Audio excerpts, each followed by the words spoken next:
The South African Red Cross Society says it is providing relief in the form of food and hygiene kits in KwaZulu-Natal. This after heavy rains wreaked havoc across various parts of Jozini in the north of the province. The severe weather conditions come after many homes were submerged following earlier flooding. Authorities say disaster teams are struggling to access some affected areas as many roads and low-lying bridges have been washed away. Let's go to Simphiwe Makhanya, who joins us now live from Jozini for an update. Simphiwe, good afternoon.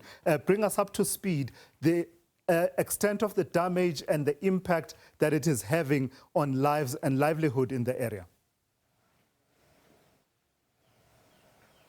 Well, Thulasizwe, the extent of the damage is quite severe here in the area of Jozini in northern KwaZulu-Natal. Of course, earlier on we were in conversation with the MEC responsible for Kokta, Reverend Thulasizwe Buthelezi, who gave us the numbers in terms of the damage, saying that there's about 152 homes that have been completely damaged as a result of the heavy rainfall which we have been experiencing in the province of KwaZulu-Natal over the past 3 days or so. We are in one of the homes, Thulasizwe, that has been, damaged. As you can see, the mud on the ground. Of course, this is the situation in a number of homes that are nearby this particular community of Jozini here, where we are seeing a trail of destruction. Over 152 homes have been completely damaged. We are told that some of the owners of those homes have had to be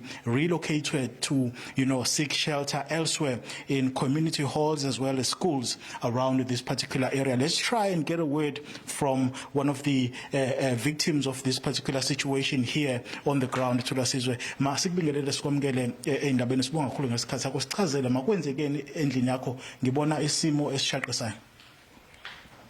Umani ngiwanhle ngethwa ngisemkhanya kude kwaMhlabe yalingana kwa Ward 5. Ngithe ngivuka nje kunemvula singanakile sathi siyavuka ekseni ngo4 savele singafica kulamakamera lawa abonakalayo angakhonkiwe ngabona nje sekugcwele amanzi endlini ngivuka kulawa ngathi sengwalungisile amandla ami lapha engizama khona ngathi mangithi ngabona amanzi asegcwele indlu into yokuqala engiyenzile ukuvusa izingane kwelinye ikamera ngoba nginengane ezimbili zabafana ngabele ngashaya umnyango ngathi mina yenina nanka amanzi asegcwele indlu ngabuye ekamereni ngazovusa lo munye ngangazi ngadideka nje ukuthi ngenze njani ngicabanga wardrobe nguthe nje ngoDecember ngemali engizamayo eye grant nami ngithi nje ngoDecember kukhona engikwenzile ngemali le yesibonekelo sikahulumeni akukho okunye ngikutholayo ilo mali nje ngiphila ngo350 nalezi ingane ezo3 nalenenye futhi sizophuma vele ngoba isizoba na 18 ngisabile nje kakhulu nje ngase ngicela umakhelwane ukuthi akazongiqukulisa into engicabangile ukuthi ngingokwenze njani ngoba vele nalo wardrobe ade ngizamele sathatha amabhakede sabeka umbhede kodwa nje kubonakala nje ukuthi ke ayikho nento esizamayo ngoba ifridge sigcine singakwazanga ukuyikhipha ifridge vele ifile ingenwe amanzi kwamanje la ngihleli khona anginayo ifridge angazi ukuthi ukudla ngibeka phi kwamanje nje ukudla engikuphekile ngizame nje ukupheka amazambane nerice ukuthi ingane namhlanje zilale idlile la ngikhosele khona sengibone ithimba lifikile lana ngoba ngibikele uward committee ngabikwa wabikela nakababa kamasipala nekhansela ngibona abantu sebegcwele ke sebezongibona. Okay, ma sicela usichazele ukuthi emva konke lokhu ulahlekelwe impahla eziningi la ngaphakathi endlini nokudla ngicabanga ukuthi kuthintekile nakho njengamanje izingane zikuphi uhlalaphi? Ngihlala esayithini yomuntu la abangicelele khona nje ukuthi ngihlala okwesikhashana ukuthi mhlambe emakoma lana akukho ekutheni ukuthi mhlambe sengizohlala forever kodwa nje into esacatshwa ngayo ukuthi ngizokwenza njani angazi nami ukuthi kokwenza njani kokwenzakalani. Ingane lezi othu nazo mayintathu ziyafunda zizokwazi nke esikoleni ngoba isimo sinje namhlanje kuyisonto. azizukwazi kuleli khaya ukuya esikoleni ngenxa yesimo esikanje kodwa la ngikhosele khona ikhona la izophumela khona zikhona ukuya esikoleni kodwa nje kunzima ngoba kubonakala ukuthi ke izingane nazo isathukile nje ukuthi hawu sesihlala kwenye indawo la ingajwayelanga khona. Okay. Iluphi usizo ongathi niyalidinga nina enikhahlamezekile ilesimo njengezakhamuzi la eJozini? Usizo engilubonayo ukuthi mhlambe lingangisiza nama mawusadidekile uvela ungazi ukuthi ke ungenze njani ngoba ubukelela ukuthi mhlambe nodonga ukuthi ngakho udonga ngivimbela amanzi emfuleni fanele udonga luqine lube nama reinforce uma ngabe uzokwenza oba amanzi anamandla kodwa ikhona engucabangayo ukuthi mhlambe udonga lingangisiza kule ndawo ngoba indawo ayisekho zokwakha nama ngazi ngididekile nje ukuthi ngenze njani okwamanje. Ngicabanga ukuthi kuyathusa mama ngabe kuba kuza imvula ekubeni wazi ukuthi wakhe endaweni esondelene namanzi kanje. Kuyangithusa kakhulu ngiyacabanga nje ukuthi kwavela lokho ngicabange nefurniture ngoba namakhabethe nje angisenawo ngoba kungiphinda kwesibili kodwa nje namhlanje bangihambele amakhabethe nje afa onke namanje nje amakhabethe afile ngoba wakwazanga ukuphuma endlini. Masibonga khulu isikhathi sakho. Well, there you have it, Thulasizwe. This is, of course, the owner of the house where we are, giving us a sense in terms of the extent of the damage. As I move out of the shot and ask my colleague Nomhle Ngubane to continue giving our visuals, our viewers rather, those visuals of the situation here in the community of Jozini. Of course, this is not the only house that has been left like this.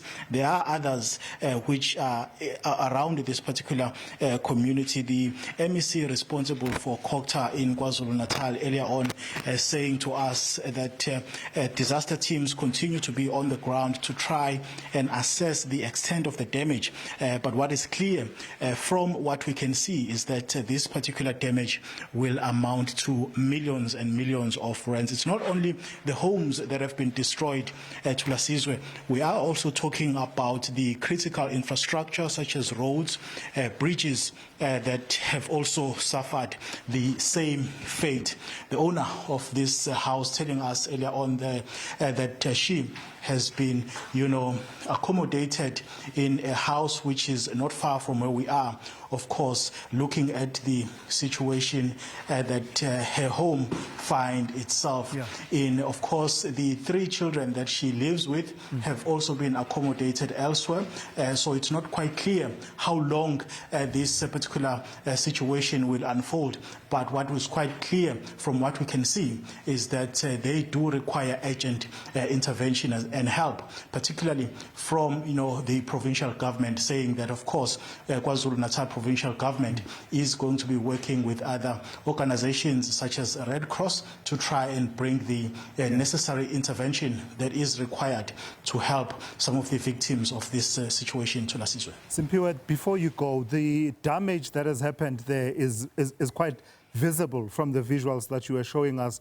And in fact, if one looks at the wall behind you, it shows the levels to which the water must have risen during that flooding incident. What are we able to say about people that lived through it? What are officials saying about any injuries and even perhaps, hopefully not, fatalities? Well, Thulasizwe, the reports that we are getting from authorities for now is that there have not been any injuries and there have not been any fatalities as a result of this situation. Of course, we did hear earlier on from the owner of this home saying that when the water started to come in, she immediately woke up to alert her children, so they were able to escape before anything major could have happened. But of course, the situation still does continue to be volatile, as of course the weather service here in the province of KwaZulu-Natal is warning that there could be more rains, particularly in this area of Jozini. All right, thank you for that. Simphiwe Makhanya there reporting for us from Jozini, monitoring yet another flashpoint as far as flooding is concerned. You now have Mpumalanga, Limpopo, and now parts of KwaZulu-Natal, especially northern KwaZulu-Natal.